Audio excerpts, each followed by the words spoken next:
Buenas tardes, mi nombre es Celeste, bienvenida al Club de Lectura, a mi nueva comunidad, llamándole Renaciendo con el Amor. Sigo con el libro de Trascender los niveles de conciencia del autor Dr. David Hawkins. Ha descrito y mostrado gráficamente en una obra anterior. Estas regiones están caracterizadas por altas tasas de nacimiento y de mortalidad infantil, esperanza de vida corta, altos niveles de enfermedad, disturbios, guerras tribales, crueldad y asesinatos masivos. La investigación de la conciencia confirma que la pobreza endémica regional es de origen kármico y se correlaciona con la transmisión genética. Las primeras formas de homínidos que calibraban en el nivel 85-90 han ido y venido, y desde un punto de vista evolutivo, el Homo sapiens solo ha emergido muy recientemente en el árbol de la evolución. De hecho, en este momento histórico, la mayor parte de la población humana, el 78%, calibra por debajo de 200 y consecuentemente se inician y alteran experiencias acordes con ese nivel. Cada nivel de conciencia indica que se ha progresado de los niveles situados por debajo y también puede representar el nivel a que han caído como consecuencia de sus elecciones los que antes estaban más arriba. Ese proceso descendente está bien documentado en casos de líderes políticos muy famosos que empezaron siendo íntegros e idealistas, calibrando en 400 y después, como consecuencia de la megalomanía, cayeron a niveles muy bajos, Napoleón y Hitler. Este fenómeno le puede ocurrir a individuos y también a grupos, como es el caso de la Sociedad de la Isla de Pascua y de otras que vinieron y se fueron, lo que se conoce comúnmente como karma negativo. A veces se denomina deuda, como por ejemplo en perdónanos nuestras deudas, así como nosotros perdonamos a nuestros deudores, aunque las decisiones voluntarias tienen consecuencias kármicas. Son recuperables con la dedicación y el alineamiento espiritual adecuado. A medida que la gente evoluciona espiritualmente, cada nivel al que se asciende conlleva sus pruebas o tentaciones en las que pueden caer los incautos. De estas, las más conocidas son la riqueza, el poder y el prestigio. El orgullo precede a la caída. El poder corrompe y el poder absoluto corrompe absolutamente. Esto se describe clínicamente como la tentación luciférica del poder por sí mismo o de tener poder sobre otros. El error está en atribuir la fuente del poder al yo ego en lugar de a la divinidad. En el mundo secular se producen caídas parecidas cuando los ejecutivos corporativos parecen perder todo sentido de la realidad y sucumben a la avaricia del poder ilimitado. La vergüenza también es una consecuencia del abuso del estatus y de la influencia espiritual, religiosa, tal como se comprueba en las catástrofes de los gurús caídos que en su momento fueron aclamados mundialmente y dispusieron de grandes riquezas. En buena parte de la literatura mundial se cuentan fábulas como las de los dioses griegos y nórdicos, así como las del Antiguo Testamento y otras religiones que posteriormente fueron reemplazadas por el desarrollo del monoteísmo. Las historias registradas de los santos cristianos dan testimonio de lo duro que puede ser el trabajo espiritual. Muchas de ellas están bien descritas, como en la tentación de San Antonio de Flaubert y en las confesiones de San Agustín. Buda también describió que fue atacado por las ilusiones y las energías negativas de los demonios de mala ilusión. En estudios anteriores hemos aprendido que todos nacemos en las condiciones óptimas para disfrutar de oportunidades kármicas. Por lo tanto, es sabio no jugar, puesto que lo que parece desdicha o catástrofe puede ser la puerta a la liberación para los que tienen karma negativo que deshacer. Así, los sucesos aparentemente catastróficos pueden ser elementos muy esenciales y necesarios para la evolución del alma. Trascendencia. En el fondo de la desesperación se agota la energía e incluso la voluntad de vivir. Con frecuencia solo es posible rendirse y entregar completamente el ego al pozo infernal de la absoluta desesperación, llegándose a veces hasta el punto de una muerte física inminente. En la agonía extrema y temporal, el alma puede rogar. Si Dios existe, le pide ayuda y entonces se produce una gran transformación. Esto confirma La verdad de la enseñanza zen, el cielo y el infierno, apenas están a 1 milímetro de distancia. Extrañamente, el ego puede llegar a este punto en un intento de demostrar que Dios está equivocado, a veces llegando hasta la propia muerte física. El ego se agarra a cualquier cosa. Por tanto, el ego batalla hasta el último momento para probar que la muerte es real y que Dios no lo es. Las dualidades de la vergüenza. La vergüenza es una consecuencia de negar las realidades tanto del yo personal como del ser. En la vida normal es transitoria, pero cuando la vergüenza es el nivel de conciencia prevaleciente, supone un obstáculo importante para la evolución espiritual y cuando es severa puede incluso amenazar la supervivencia física. Las dualidades de la vergüenza: atracción, autocastigo, aversión, perdonarse a uno mismo, atracción, depresión, aversión, elegir la vida, atracción, juzgar, aversión, rendirse a la misericordia de Dios, atracción, negatividad, aversión, soltar la propia posición, atracción, encogerse, esconderse, aversión, hacerse visible, atracción, considerarse indigno, aversión, afirmar el don de la vida, atracción, visión rígida de uno mismo, aversión, corregible, flexible, atracción, condena, aversión, perdonar, atracción, mortificación, aversión, elegir la propia valía, atracción, denigración, aversión, honrarse a uno mismo, atracción, odiar hacia uno mismo, aversión, perdonarse, atracción, severidad, aversión, benigno, atracción, desequilibrio, aversión, ver a ambos lados de la situación, atracción, culparse, aversión, culpar a la ignorancia del ego, atracción, exagerar las faltas, aversión, trascender las limitaciones, atracción, visión parcial y selectiva, aversión, visión general equilibrada, atracción, considerarse un perdedor, aversión, ser capaz de corregirse, atracción, el final del camino, aversión, el comienzo de lo nuevo, atracción, considerarse indigno de amor, aversión, tener valía por ser un hijo de Dios, atracción, error imperdonable, aversión, tomar el error como una lección, atracción, orientación narcisista, aversión, preocuparse por los demás, atracción, servir al yo, aversión, servir a la vida, atracción, autoevaluación indulgente, aversión, soltar la posición egoísta, atracción, el yo como centro de la vida, aversión, participar en la vida, y atracción, enfocarse en el yo, y aversión, enfocarse en los demás. Capítulo 2. Culpa y odio vengativo. Nivel calibrado 30. Introducción. La culpa tan usada en nuestra sociedad para manipular y castigar. Voy a repetir esta frase. La culpa tan usada en nuestra sociedad para manipular y castigar se manifiesta mediante una variedad de expresiones como el remordimiento, la autorrecriminación, el masoquismo y todos los síntomas del victimismo. La culpa inconsciente produce enfermedad psicosomática, tendencia a sufrir accidentes y conductas suicidas. Muchas personas luchan con la culpa durante toda su vida, mientras que otras tratan desesperadamente de escapar de ella negándola con comportamientos amorales. El dominio de la culpa produce preocupación por el pecado, una actitud emocional de no perdonar frecuentemente explotada por los demagogos religiosos que la usan para la coerción y el control. Estos mercaderes del pecado y la salvación, obsesionados con el castigo, probablemente están representando su propia culpa o proyectándola en otros. Las subculturas que exhiben la aberración de la autoflagelación a menudo manifiestan otras formas endémicas de crueldad, como la matanza pública y ritual de animales. La culpa provoca furia y matar suelen ser su expresión. La pena capital es un ejemplo de cómo matar gratificadamente con una población iracunda y asolada.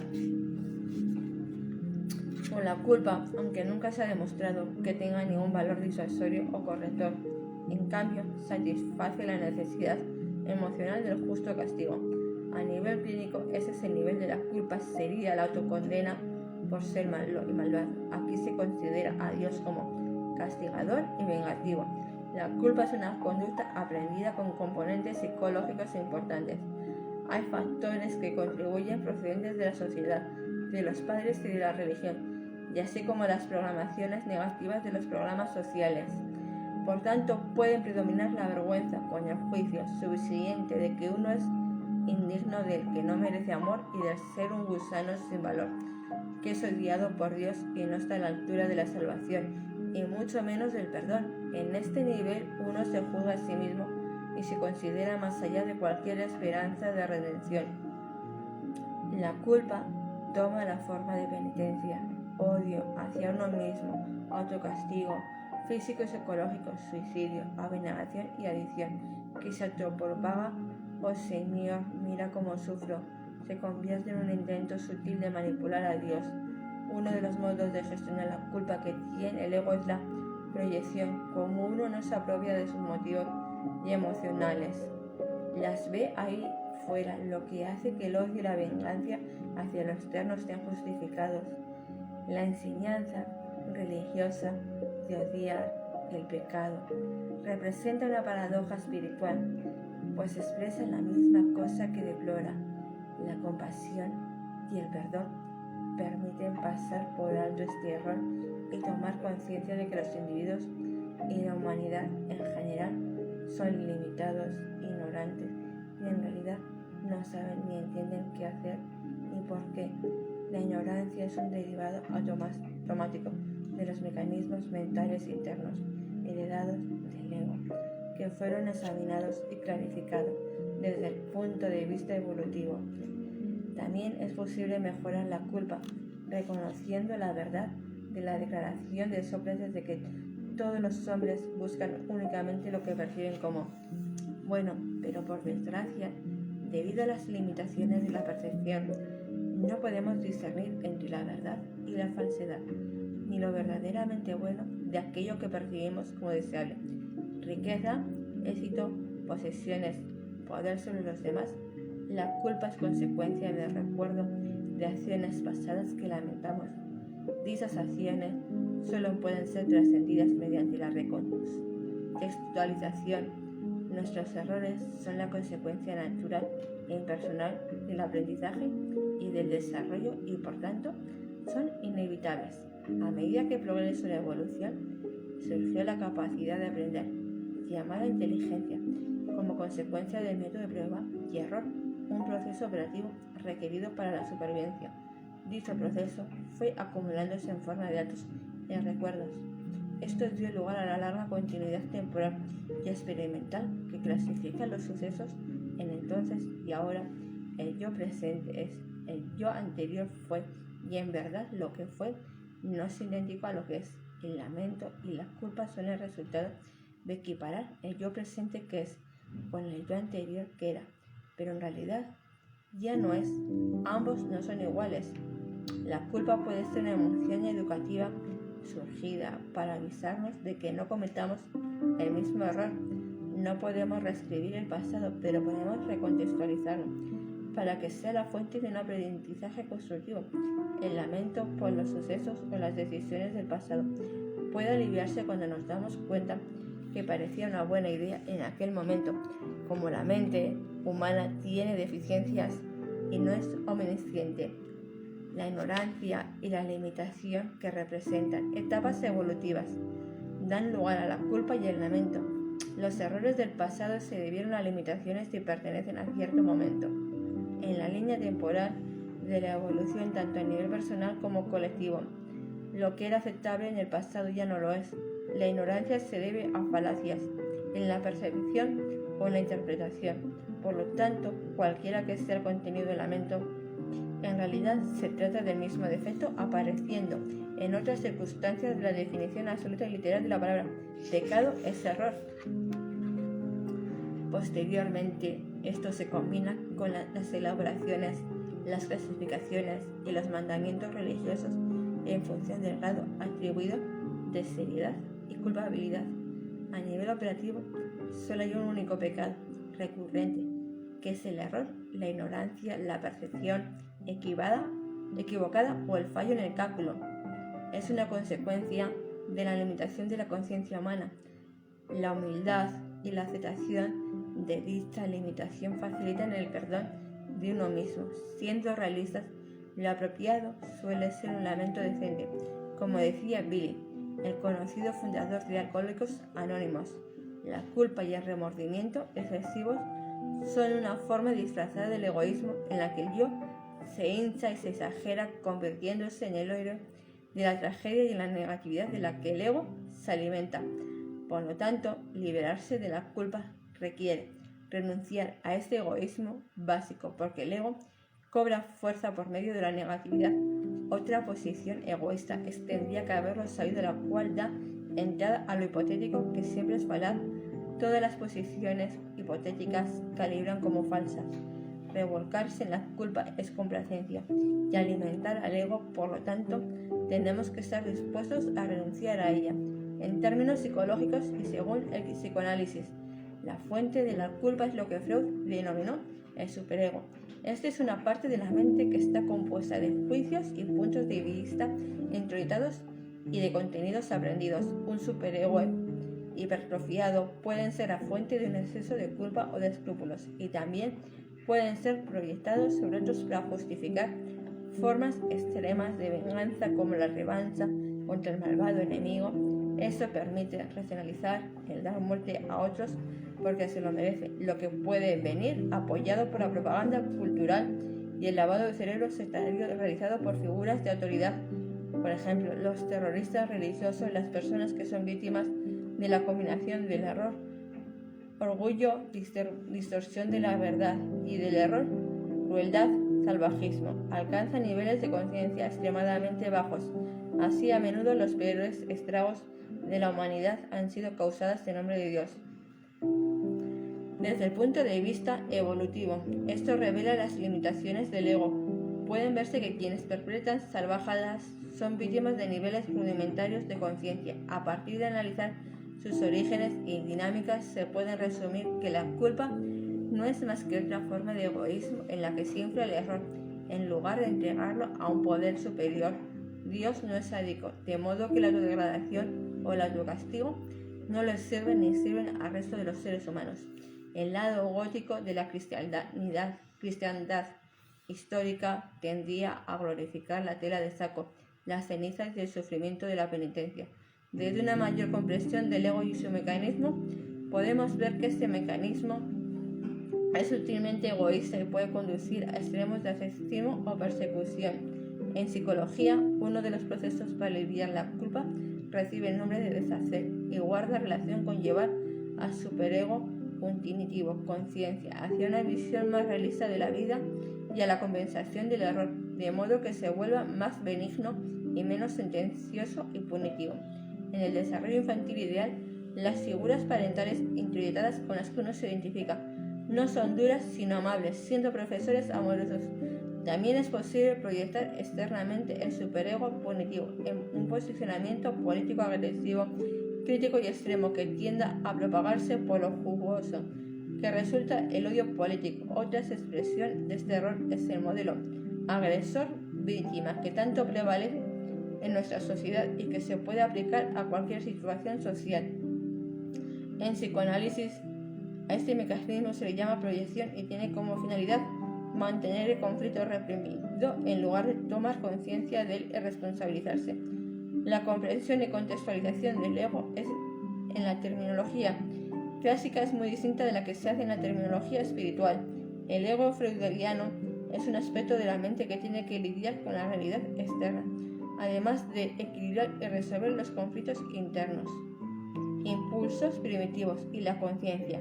Así se equipara la salud psicológica con tener una persona saludable, realista y equilibrada. Y con este capítulo hoy me despido de todos vosotros. Gracias y gracias y gracias a las personas que me han visto en directo y a las personas que me van a ver en diferido. Mi club de lectura lo voy a dedicar al desarrollo personal y a cómo atraer el dinero. Mi propósito es convertir a una nueva humanidad llena de paz, amor y armonía. Somos luz, somos amor, hemos venido a brillar, a crecer y a expandirnos. Que tengáis un gran día. Os mando un fuerte abrazo y un fuerte beso. Y quiero que me sigáis a mi canal de Instagram. Así que tengáis un gran día. ¡Hasta luego!